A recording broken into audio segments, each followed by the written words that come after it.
avocat nanga Yesu yoleyo nelakanga ofana pembeni ya papa okata makambo nanga. Amen. Alors, bien le Seigneur, je ne serai pas long aujourd'hui parce qu'à la fin nous aurons une réunion et avant la réunion nous allons vraiment nous mettre dans la prière. Vous savez, comme nous le disons chaque fois que la prière, comprenons bien que la prière marche de pair avec la parole. Hein? Lorsqu'on prêche la parole, il faut que ça soit accompagné dans la prière. Mais dorénavant, avant de commencer mon intervention, vous savez, dans le livre de Joël, la Bible dit que je répandrai de mon esprit sur toutes les chairs, vos fils et vos filles prophétiseront. Amen.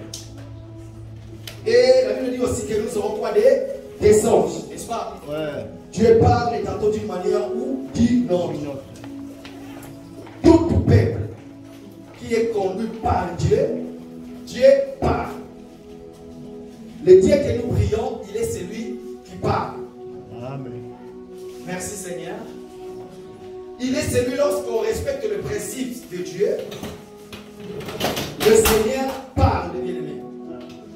Mais je ne vais pas dire, écoutez-moi très bien parce que ça nous concerne. Toute personne qui est membre de cette assemblée, sache-le que le Seigneur te connaît.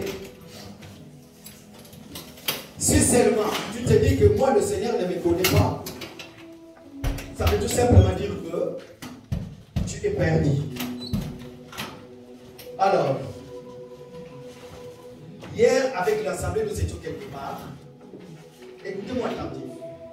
Nous avons fini ce que nous avons fait, nous sommes rentrés chez nous à la maison, nous avons dormi. Arrivé vers 3 h du matin, le Seigneur a commencé à me parler. J'étais en train de parler tout à l'heure avec le frère Patrick, le frère Patrick. Le Seigneur est en train de me parler. Dans mon rêve, je voyais l'assemblée. Nous étions nombreux, je voyais l'assemblée. À côté de moi, il y avait 2 personnes. Mais je ne les ai pas vues de face. 2 personnes. Notre mission était pour aller délivrer un peuple qui était en captif. Ils étaient fermés quelque part. Il y avait une petite maison. Dans cette maison-là, était construite en béton. Et la porte d'entrée était vraiment une porte de fer. Mais les 2 personnes qui étaient à côté de moi, je ne les voyais pas. Nous sommes arrivés, on a commencé à parler aux gens qui étaient là, qui retenaient ces gens-là en otage. Chose étonnante, j'ai vu ces gens-là, les militaires qui retenaient ces peuples-là, ils étaient habillés en tenue de FARDC, Force Armée Congolaise. Mais ils étaient vraiment sales. Lorsque nous sommes arrivés, nous avons commencé à parler que nous sommes venus délivrer ces gens qui étaient là. Dans ma poche, j'avais un billet de 50 $. J'ai pris les 50 $, je l'ai plié. Je l'ai plié comme ça. Je l'ai plié encore, je l'ai plié encore, je l'ai plié encore, je l'ai mis dans ma poche. La personne qui était à côté de moi, il avait aussi un billet de 50 $. Il me dit, frère Gauthier, prends ça parce que le père, qu'on me le prend. J'ai pris son billet de 50 $ et j'ai commencé à les plier, le même moment que j'ai plié, le 50 $ que j'avais dans la poche. J'ai commencé à les plier, mais tout en le mettant dans ma poche parce que quand il m'a donné, il n'a pas voulu que les policiers voient et les policiers n'ont pas vu. J'ai commencé à les plier dans ma poche. Nous sommes allés parler aux policiers, aux soldats, parler, c'était des militaires. Nous avons commencé à leur parler. Du coup, ils ont commencé à contester. Vraiment, c'était un débat. Alors nous, on voulait tout prix ouvrir la porte pour que les gens qui étaient dedans puissent sortir. Qu'est-ce qui se passe? Tellement la personne qui était à côté de moi, il est vraiment quelqu'un qui était vraiment... Il parlait vraiment... Lui, il conteste. Mais je ne le voyais pas, mais on était ensemble. Il était en train de contester les policiers. Du coup, on nous a dit, tournez derrière. Avant de tourner derrière, la personne qui était de côté de moi, il a commencé à voir, il voyait les gens qui étaient en prison. Lui, par contre, il reconnaissait les visages des gens qui étaient en prison. Mais par contre, moi, je ne voyais pas. Je parlais qu'aux policiers. Et j'ai protégé l'argent que j'avais. Surtout beaucoup plus, j'ai protégé l'argent que j'avais dans la poche. Pourquoi? Parce que je n'ai pas voulu qu'on puisse nous prendre cet argent-là. Comprenez que l'argent représente beaucoup de choses. Hein? Le pouvoir, beaucoup de choses. Mais la personne qui était à côté de moi, vraiment, c'est lui qui discutait vraiment. Mais moi, j'avais toujours la main dans la poche, j'ai protégé. Du coup, les policiers là, on nous ont dit, les militaires nous ont dit, allez-y derrière à parler à notre chef. Lorsque nous sommes allés parler à leur chef, on est arrivé, le chef a fui. Nous sommes retournés tous les trois et nous avons vu la porte était ouverte. Tous les prisonniers étaient dedans, se sont sortis. Je me suis réveillé. C'était 3 heures du matin, je me suis dit, tiens. Alors lorsqu'on prie, je suis dans le livre d'Ésaïe chapitre 58. Je vais pas plus le livre d'Ésaïe 58 s'il vous plaît. C'est là où on nous dit, voici le jeune. Allez-y. Je prends plaisir.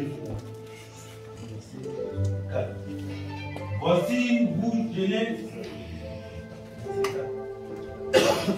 Voici le jeune auquel je prends plaisir, s'il vous plaît. Voici les jeunes auxquels je prends plaisir, détache les chaînes de la méchanceté, dénoue les liens de la servitude, renvoie libre les opprimés, et que l'on rende toute espèce de joug. Est-ce que nous avons compris? Là, je ne prêche pas, mais je vais juste expliquer ce verset noir sur blanc. N'est-ce pas? Notre bien-aimé a bien lu, il dit, voici le jeune auquel je prends plaisir. Vous savez, comme j'avais dit qu'il y a de jeunes prières que le Seigneur ne prend pas plaisir. Parce que là, vous êtes en train de faire la grève de faim. Pourquoi? Parce que c'est lui qui gêne et qui ne prie pas. Je sens qu'il y a un peu de distraction dans la salle, s'il vous plaît. Donc ça veut tout simplement dire que il y a des jeunes auxquels le Seigneur lui-même il prend plaisir. Comprenez-les? Depuis que nous avons décrété le jeûne de prière chaque vendredi, il y a des choses qui commencent à se passer. Le Seigneur parle. Nous disons merci Seigneur pour cette révélation que nous avons montrée. Que le Seigneur a parlé. Donc ça veut tout simplement dire que nous sommes dans le bon voie. Nous allons continuer. Et puis après, vers 4 h du matin, il y a un autre rêve qui vient. Cette fois-ci, j'étais tout seul. J'étais en train de marcher quelque part dans la rue. J'étais en train de marcher. En fait, quand j'ai marché, je me suis rencontré avec un pasteur que je connais très bien. Mais le Seigneur m'a montré cette pasteur-là. Ça veut tout simplement dire que c'est lui. Non. J'étais en train de discuter avec ce pasteur-là. Pourquoi? Parce que le pasteur-là nous interdisait de prêcher l'évangile de Christ. Il était en train de dire que l'évangile que vous prêchez, ça dérange trop. On n'est plus d'accord avec ça. Il était vraiment catégorique. Il ne veut plus nous voir, nous, l'assemblée des Élis, se réunir. Parce qu'il parlait de l'assemblée des Élis. Il ne veut plus nous voir réunir. Il a refusé. Et moi, je lui contestais, je disais, mais que tu es pour nous refuser de prêcher cet évangile? Jusqu'à ce qu'il est parti. Et moi aussi, j'ai pris mon chemin, je me suis réveillé, c'était un rêve. Donc, bien aimé dans le Seigneur, sachez que cet évangile que nous prêchons, nous sommes dans le bon voie. Le but de cet évangile, tout simplement, nous préparons le peuple qui va monter vers le Seigneur. Nous ne prêchons pas pour le bonheur terrestre. Amen. Nous ne prêchons pas en disant aux gens que si tu viens au Seigneur Jésus, comme la Bible dit que tu seras sauvé, tu auras beaucoup de raisons, tu auras. Non. La première des choses, bien aimé, sachez-le que le peuple d'Israël attendait la consolation. La consolation qu'Israël attendait, le Seigneur a envoyé des prophètes. Ils sont venus, ils ont parlé de la part de lui. Et regardez, ils ne sont pas rassasiés. Pourquoi? Parce qu'ils disaient que lorsque le Seigneur viendra, le Messie, pour eux, ils croyaient que le Seigneur va délivrer Israël déjà dans les choses physiques et terrestres. Donc ils auront tout ce qu'ils en ont besoin. Et que le Messie, lorsqu'il viendra dans sa royauté, ils verront vraiment que c'est lui le roi. Il venait avec sa cavalerie, avec toute gloire. Tout le monde, ah, c'est lui. Mais ils se sont trompés. Mais alors que le Seigneur, lorsqu'il est venu, la Bible dit que les gens ne voulaient même pas l'écouter. On l'a contesté. Mais le peuple attendait la consolation. Alors aujourd'hui, sachez-le que bien aimé dans le Seigneur, notre consolation, dans ces siècles présents, nous les avons en Jésus-Christ. Il n'y a personne qui peut nous dire aujourd'hui que moi tel que je suis là, j'ai fait mon alliance avec Dieu, donc je parle de lui avec Dieu, et que son alliance est à lui. C'est ça qui va délivrer un peuple. Mensonge. Personne aujourd'hui nous pouvons prier le Dieu de un tel. Non. Tous nous prions Dieu au nom de Jésus. Amen. Jésus a été trouvé digne par son sang. Il a inauguré l'alliance que nous tous nous sommes greffés. Donc si vous entendez, ou bien vous allez quelque part, et que vous entendez un prédicateur qui dit que moi j'ai fait mon alliance. Écoutez, j'étais en train d'écouter une chanson un jour. Il y a un frère qui est en train de chanter en lingala. Il dit que Seigneur, souviens-toi de mon alliance que j'ai fait avec toi. Qui tu es toi pour faire l'alliance avec Dieu? Par contre, ton sang n'est pas digne. Il n'y a que le Seigneur Jésus, son sang qui a été agréé pour tout le monde. Mais par contre, cela ne nous empêche pas d'avoir nos disciplines dans le Seigneur. Moi, je me suis dit, avec le Seigneur, je prierai chaque jour à midi. Ça, ce n'est pas alliance, mais c'est une discipline que tu t'es fait. Amen. Mais par contre, chaque alliance a une représentation. Il y a ce qu'on appelle le sang. Il faut que ton sang puisse se trouver digne. Voilà pourquoi Moïse avait fait l'alliance. Moïse a fait l'alliance du matin et l'alliance du soir. Le Seigneur est venu inaugurer cette alliance-là. Voilà pourquoi nous disons que l'église, nous sommes au temps du soir. Et dans peu de temps, nous allons partir. Donc, enlever cet équivoque-là. Lorsque nous venons auprès du Seigneur, tout sera facile. Amen. J'aurai des maisons, j'aurai des voitures. Tout ça, ces choses-là, si tu en as besoin, va travailler. Tu l'auras. Mais la vie du Seigneur, un enfant de Dieu, c'est une vie de coma. Et chose qui est étonnante, les combats dont nous ne combattons pas dans la chair. Hein? Amen. Pourquoi? Parce que dans la vie d'aujourd'hui, regarde, les combats que nous menons, il y a déjà un qui a gagné ces combats. Il n'a pas gagné ces combats-là. Enlevez dans votre tête que le Seigneur, c'est comme si il est monté dans un ring de boxe en train de boxer avec le diable. Non, ce n'est pas ça. Le diable n'avait pas de part à ça. Tout ce que le Seigneur a amené sur la croix, c'était pour notre guerre et c'était la volonté du Père pour que nous soyons sauvés. Donc le diable n'avait rien pour dans tout ça. Alors voilà pourquoi je voulais nous juste tout simplement nous exhorter l'église du Seigneur. Sachez-le que si tu viens dans le Seigneur, prépare-toi, il y aura des combats, il y aura des tribulations. Mais dans toutes choses, le Seigneur a vaincu le monde et nous sommes les gagnants. Est-ce qu'on peut acclamer pour la gloire?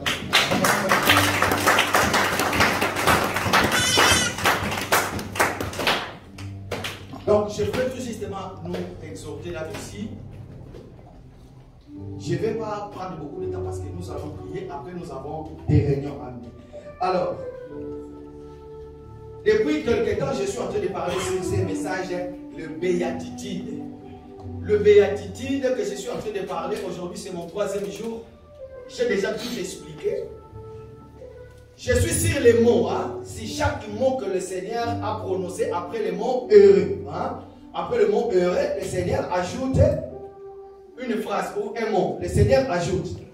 Je suis là. Par contre, si je me comprends bien, je ne suis pas encore entré dans mon message. Parce que quand je vais finir le 9 heureux, c'est dans ce moment-là vraiment je vais entrer dans l'explication des choses. Pourquoi? Parce que cet évangile, nous expliquons tout. Amen. Mais là, je suis que dans les définitions des mots par rapport à la Bible. Dans les définitions des mots par rapport aux Écritures. Et quand je finirai d'expliquer, c'est à ce moment-là, je vais entrer dans la vérité. Dans la vérité des Écritures pour expliquer selon la parole. Remarquez une chose. Je vais tout simplement ajouter aujourd'hui ça. Un enfant de Dieu, le Seigneur Jésus, qui va appeler ses disciples. Les disciples vont venir auprès de lui. Comme j'aime bien le dire, le Seigneur c'est le meilleur dessinateur. Hein? Amen. Il va faire un tableau. Dans ce tableau-là, il va expliquer la vie d'un enfant de Dieu, la vie d'un chrétien.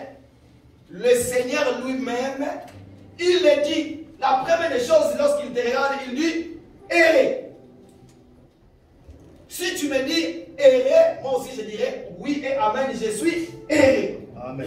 Mais après le mot errer, il va dire tu es chrétien. Et si sur terre, il n'y a rien de nouveau, toutes choses ont été vécues. Il y avait un peuple d'Israël qui est le peuple de Dieu, qui était en Égypte. La béatitude, nous pouvons l'expliquer en est. Tout un état en Égypte, lorsqu'il sort, il commence leur chemin. Il y a la béatitude. Donc jusque-là, je suis en train d'expliquer que les mots qui suivent les mots heureux. Mais dès que je finirai, peut-être c'est le dimanche prochain, parce que le dimanche prochain, je vais vraiment courir. Dès que je finirai, maintenant je vais ramasser tout, je vais tout expliquer. Pourquoi? Parce que tout simplement, nous allons comprendre une chose. Errer, errer, errer, errer, errer. Nous sommes errés. Mais attention, ça c'est la vie chrétienne. Nous sommes errés. Pourquoi? Parce que nous sommes ceux qui croient, qui marchent selon la volonté de Dieu. Nous avons le marque du Saint-Esprit à nous. Nous sommes errés. Parce que nous portons la chemise d'un homme erré qui est le Seigneur. Amen. Il vient dans notre vie, il façonne notre vie. Mais regardez une chose, il va ajouter. La première des choses, comme je l'avais dit, il parle du Saint-Esprit. J'ai tout expliqué. Il va faire un tableau. Erré. Mais vous serez affligés. Mais vous serez ceci. Vous serez ceci. Et je l'avais associé à ce verset qui dit: vous aurez des tribulations et des tribulations, mais prenez courage, car moi j'ai vécu le monde. Ça veut tout simplement dire que la vie chrétienne, il n'y a pas que la vie en rose. Il faut s'attendre à tout. Amen. Matthieu chapitre 5. Nous allons commencer à partir du verset 5. Normalement, on doit arrêter jusqu'au verset 8. Compte du temps. Matthieu chapitre 5 à partir du 5. Verset 6. Matthieu 5, 6. Heureux les débonneurs, car ils hériteront la terre. Heureux ceux qui ont faim et soif de la justice, car ils seront rassasiés. Voilà, aujourd'hui nous allons nous arrêter là. Heureux les débonneurs, car ils hériteront quoi? Le royaume. Aujourd'hui nous allons un peu comprendre, pour que chaque dimanche j'explique un mot. Aujourd'hui nous allons essayer un peu de comprendre qui sont les débonneurs. En fait, les débonneurs, hein, ça ne veut pas tout simplement dire que quelqu'un qui n'est pas heureux. Non. Parce que le Seigneur qui nous dit, nous sommes heureux. Mais les débonneurs, dans le sens qu'on est en train d'expliquer ici, les débonneurs, ça veut tout simplement dire que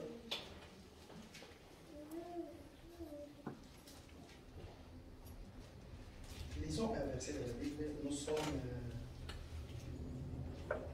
Somme chapitre 37, verset 11 à 12, s'il vous plaît. Somme chapitre 37, verset 11 à 12. C'est là où le Seigneur nous parle. Nous allons comprendre un débonneur. C'est quelqu'un alors, tout simplement. Somme 37, 11 à 10. Somme 37, 11 à 12. Je lis au nom du Seigneur. Merci. Les misérables possèdent le pays et ils jouissent abondamment de la paix. Les méchants forment des projets contre les justes et ils grincent des dents contre lui. Écoutez, merci papa. Les débonneurs dont on parle ici, nous allons comprendre une chose. Parce que tellement le Seigneur explique les débonneurs, ça veut tout simplement dire que il y a des gens aujourd'hui, tellement que tu es dans le Seigneur, tu marches selon la volonté de Dieu, qu'est-ce qui va arriver? Le Seigneur te dit que tu es erré. Mais pendant que tu es erré, tu as le marque du Saint-Esprit, tu es celui qui marche selon la volonté de Dieu. Mais il arrivera le moment où, tout simplement, il y aura des choses qui vont se passer dans ta vie telles que quelqu'un peut venir t'injurier, quelqu'un peut venir te chercher des problèmes, mais en ce moment-là, ta façon de répondre, ta façon de voir les choses, ta façon de réagir auprès de ces problèmes-là, est-ce que vous avez déjà remarqué une fois que tu es dans le Seigneur, mais regarde ce qui t'arrive dans la vie, les gens te voient comme si tu es tout le temps triste. Mais pourquoi depuis que tu es devenu dans le Seigneur, tu es tout le temps triste? Mais par contre, lorsque tu étais avec nous de l'autre côté, quand on vivait, on partait dans les boîtes de nuit, c'était nous, on apparaissait, on était vraiment. Mais depuis que tu es dans le Seigneur, tu es devenu trop mou. On te gère, on te calomnie, mais toi, tu es tout le temps. Mais et pourtant, tu n'es pas comme ça. Tu n'es pas comme ça, tu es quelqu'un qui marche selon la volonté de Dieu. Tu as l'esprit de Dieu en toi. Mais quand les gens te voient, pourquoi? Parce que ça, ce n'est que l'apparence humaine. Ce sont les gens qui te fixent, ce sont les gens qui te voient. Ce sont eux qui disent qu'il est devenu débonnaire. Mais le Seigneur, lui, dans le sens du mot, voilà pourquoi nous disons que nous ne pouvons pas suivre la définition selon le dictionnaire. Les débonnaires ne veut tout simplement dire que quelqu'un qui vit dans la souffrance, qui vit de je ne sais pas comment, mais ta façon de faire les choses, comme notre bien-aimé le frère vient de le lire.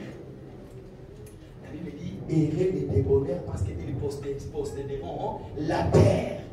Mais quelqu'un qui va posséder la terre, est-ce que ça veut tout simplement dire que cette personne-là, de la manière dont vous le voyez, de la manière dont le visage, le yeux physique nous qualifie la personne, est-ce qu'il est comme ça?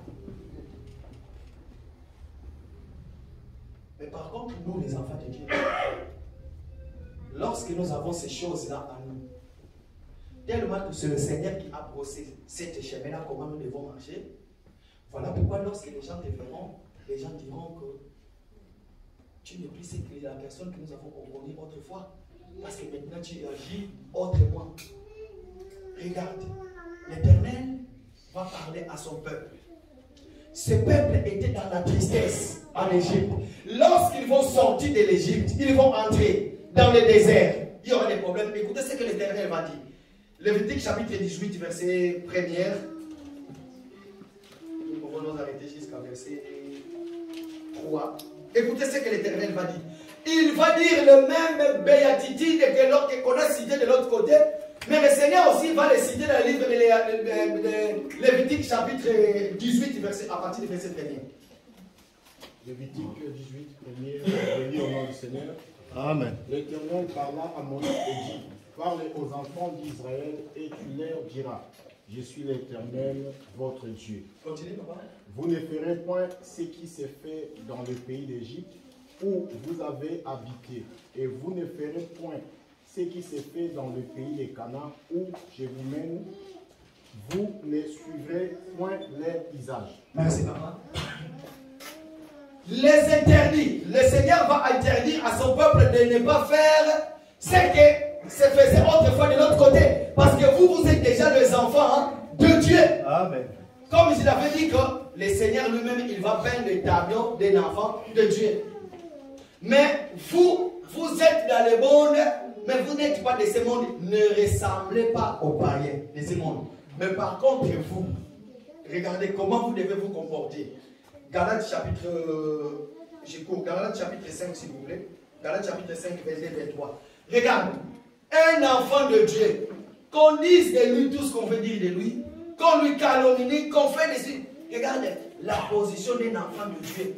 Un enfant de Dieu qui a reçu la parole du Seigneur qui était prononcée à lui. Le Seigneur lui parle en disant, tu es heureux, mon fils, ma fille, parce que le royaume des cieux est pour toi. Heureux.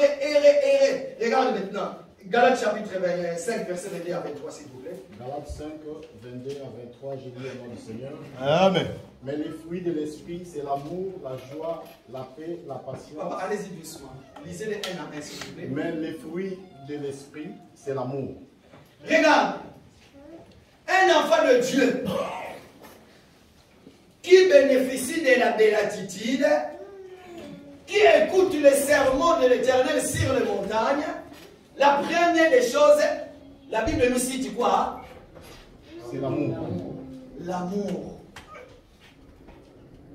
Aimez vos ennemis. Amen. Aimez-vous les uns les autres. Par contre, jadis, lorsqu'il y avait des problèmes, quel regard de portais-tu à celui que tu faisais du mal? Parce que nous avons tous un regard. Lorsqu'on nous calomnie, lorsqu'on nous fait des choses, mais le Seigneur vous dit, aimons-nous les uns les autres. L'amour, est-ce que nous avons? Papa, allons-y, deuxième parole. La joie. La joie. Quand les gens te regardent, les gens disent que tu n'es pas, mais comment il est devenu comme ça? Mais par contre, toi, tu es dans la joie parce que tu portes les marques de l'homme et recueilles le Seigneur qui est en toi. Amen. Et que cette joie-là, il n'y a qu'une seule personne qui peut te les communiquer sur le Seigneur lui-même. Amen. Papa, allez-y. La paix. Nous prions un Dieu qu'on appelle Prince de paix. Toi, un enfant de Dieu, tu es censé d'amener la paix tout autour de toi. Amen. Tu ne peux pas être celui qui divise pour bien régner. Tu ne peux pas être celui qui ramène tout le temps des problèmes. Mais par contre, la paix, c'est pour nous. Amen. Parce que Amen. nous sommes les enfants de Dieu. Amen. Nous sommes de ceux qui vont hériter le royaume des cieux. Comment se fait-il qu'ici sur terre, tu ne cherches que des problèmes? Voilà pourquoi le Seigneur ne peut pas te recevoir dans son royaume, parce que toi, tu n'es que celui qui cherche des problèmes. De peur qu'au ciel, que tu puisses créer encore des hommes. Merci Seigneur, parce que tu ne rentreras pas au royaume des cieux. Parce que tu n'es pas erré, mais tu es malheureux. Allez-y, papa. La patience. La patience. Est-ce que nous sommes tous sur la patience? La patience, c'est le mot du Seigneur aussi. La prophétie. Même si ça tarde, le Seigneur t'a déjà parlé.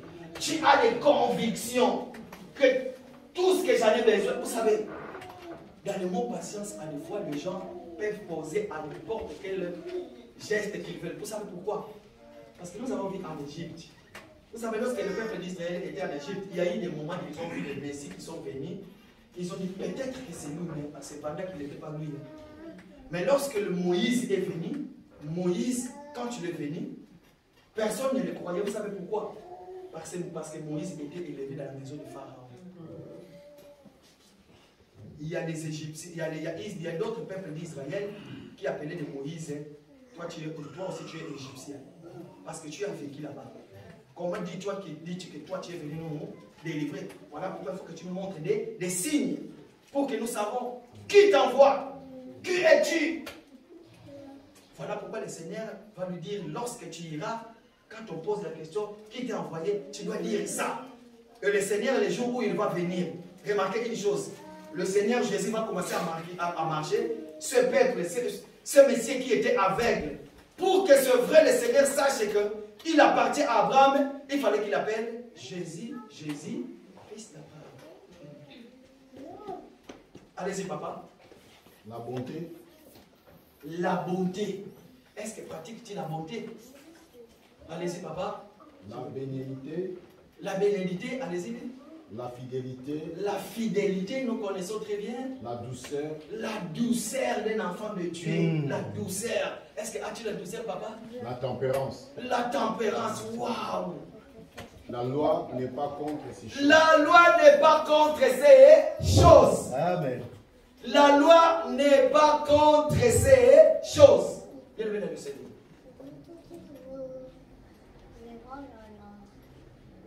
Sachez-le que aujourd'hui, si je suis venu parler à l'Assemblée, parce que nous allons entrer dans la prière, j'avais dit que je ne prendrai pas beaucoup de temps.